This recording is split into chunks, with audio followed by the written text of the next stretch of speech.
Assalomu alaykum kanalimiz obunachilari. Xudo xolasa yana bitta xonadonimizga eshiklarini bitkizdik. Xo'p, devorlari bambukli fanel edi, eshigi ham bambukli fanel bosilgan. Ichkari tomon ko'rinishi shu holatda, tashqari tomoni boshqa holatda ko'rinishda. Bir qator ko'rsatib o'tamiz uni ham. Tashqari tomondan ko'rinishi sal ariqroq, chiroyli qilib, ustanovka qilib o'rnatdik.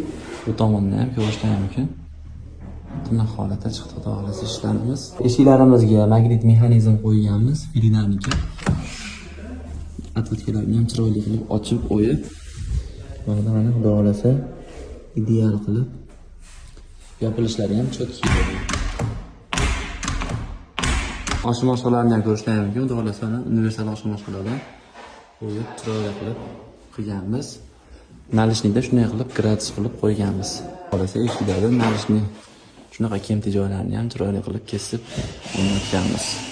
Xo'p, hojatxona tomonining eshigi xuddi shu ko'rinishda chicha ochiqroq rangi. Buni qulf yo'li uchun endi qulfini o'rnatamiz. Xudo xolasa ishlarimiz chiroyli chiqdi. Yurakchani qizartirib, patiska bo'lish esdan chiqmasin.